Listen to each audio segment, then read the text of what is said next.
Worlds will burn.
Now at last, on this world, vengeance shall be mine.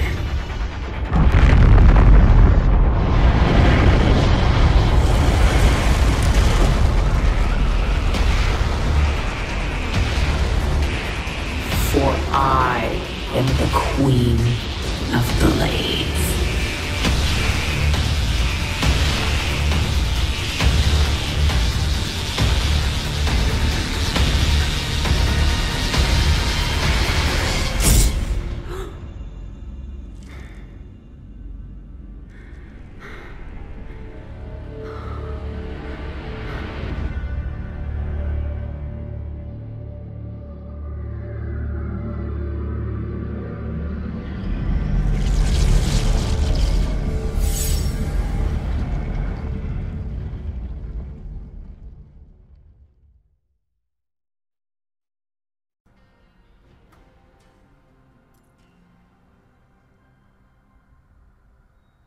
Hey guys, this is Assasin here today, and I'm going to be going through the StarCraft 2 Heart of the Swarm expansion pack that will be coming out next month.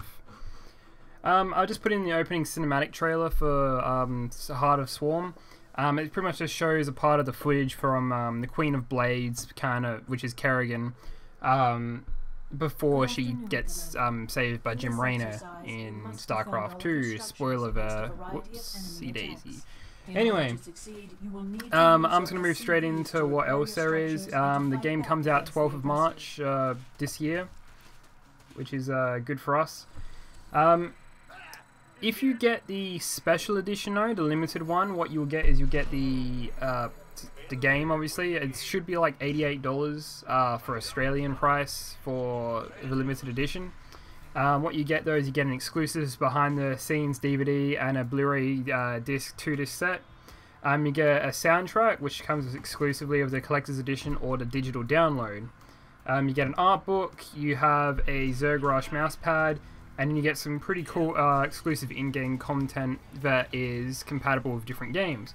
The first one is the StarCraft 3 Ultralisk portraits and some other stuff. You also get a World of Warcraft pet baneling, so it's kind of like a little bit of companion. I don't play World of Warcraft, but I know that is a companion. And last but not least, the Diablo 3 Blade Wing set and a banner sigil. So basically just a banner picture and like customizable wings to the back of your character. Also, the expansion pack, you still need the first one to play. It's not like a standalone expansion. You do need Wings of Liberty to play. But what you get with the expansion is you get new units and maps. I'll go through the units a little bit later, and I'll put some links in the description for you guys to check out. I think all up there's about 8 different units. But anyway, going on to what happens with the campaign and all that. It continues off from where the last campaign left. It will be focused on the Zerg rather than the Terrans. There should be roughly 20 new missions in the campaign.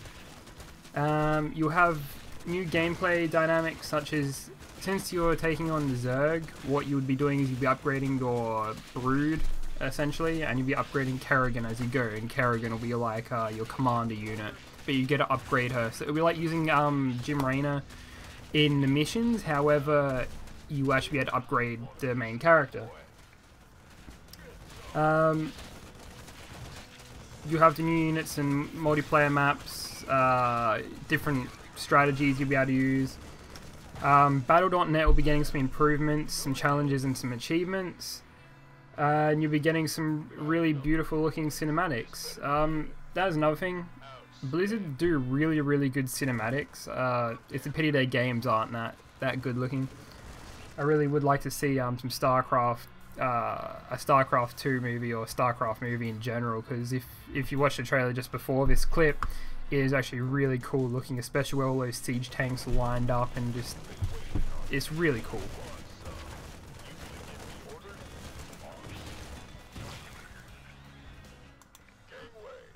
Anyway, now I'm going to move on to the units. The units are as follows. You have a Terran Hellbat, you have the Terran Widowmine, the Protoss Mothership Core, the Protoss Oracle, the Protoss Tempest, the Zerg Viper, and the Zerg Swarm Host.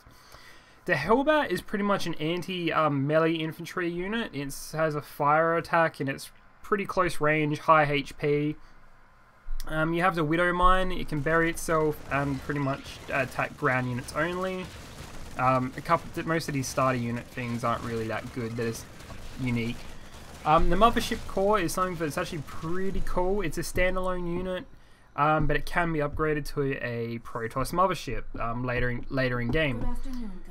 You have the Protoss Oracle next, which is another flying unit. This one is, it can reveal parts of the map, and it's more of like a observer type unit, which is for scouting, but it also has an offensive ability.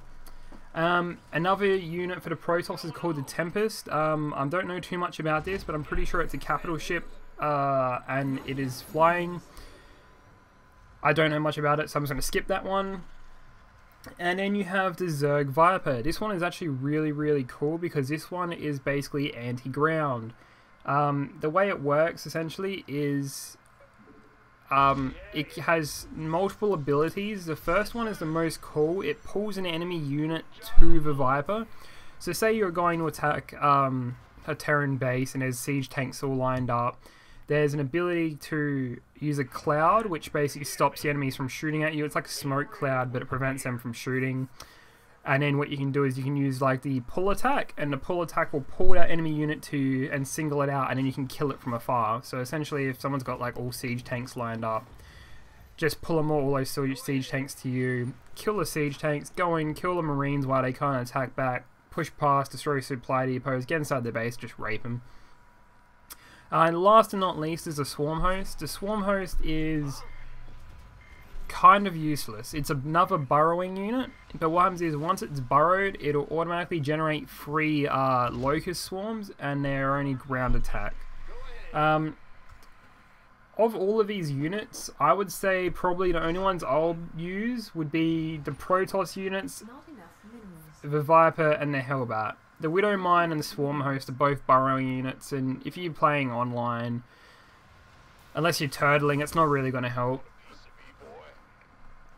Yeah, so that's pretty much all I can think of currently for the actual, from what I've seen so far from Heart of the Swarm, upcoming features and all that. Some thoughts on the campaign. I would really like to see it not entirely Zerg based. I'd want to see it with Terrans in the campaign as well, because I don't really like playing different. It's like as if any of you were probably familiar with Warhammer universe. I'd rather play as the Space Marines rather than the Tyranids. Just purely for the fact that it's more fun for me to play as like a human race with guns and stuff, and cooler looking units in my opinion. And also you got the characters that are very familiar, like say Kerrigan can come back to like the Terrans and then use the Zerg to help out killing other things in the universe.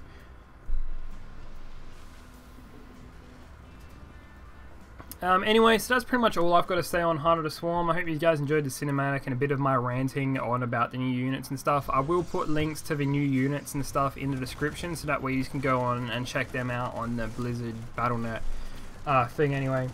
If you guys enjoyed this video and some of my talking, don't forget to like, subscribe and comment. Each comment Helps me get feedback and tells me what you guys really want to see. The likes make my channel more well known, and the subscribing really helps. I'm not gonna lie there. So I hope you guys will do all that, and I'll see you guys later. Cheers.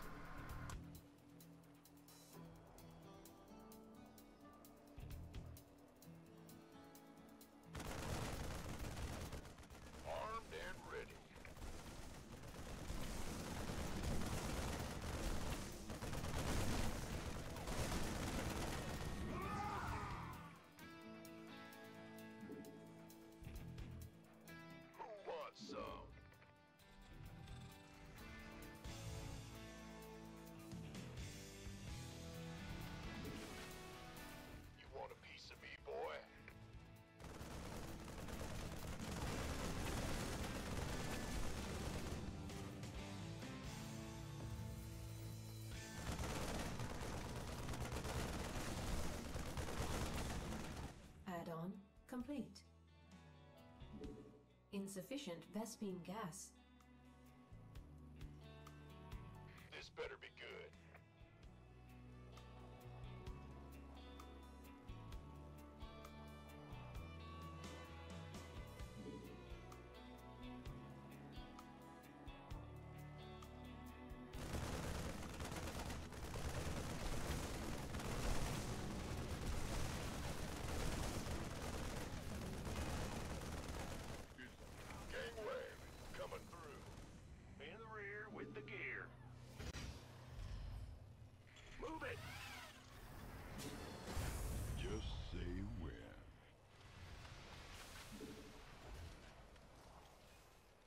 Go on.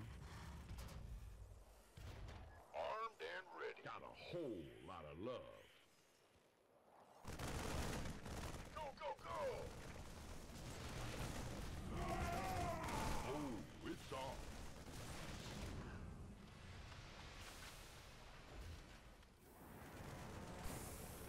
Insufficient Vespene gas. Not insufficient Vespene gas. Time's a wasting. You want a piece of me, boy?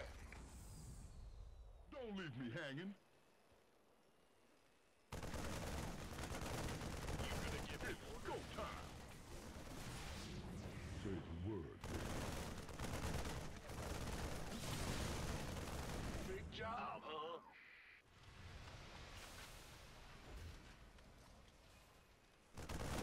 This better be good. Been waiting on it. By the numbers, boys. Who wants some? By the numbers, boys. Kaboom, baby! Aye, aye, sir. Get some. Armed and ready.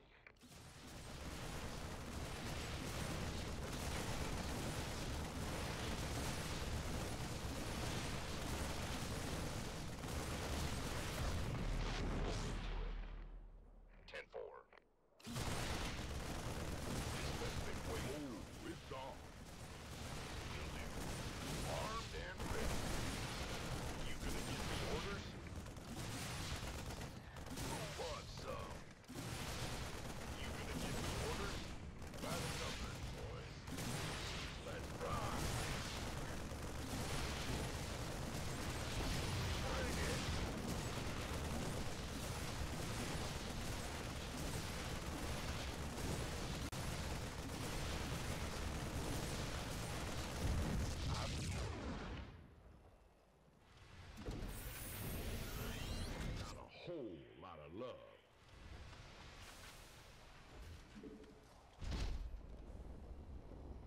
Time's a wasting. Just say when.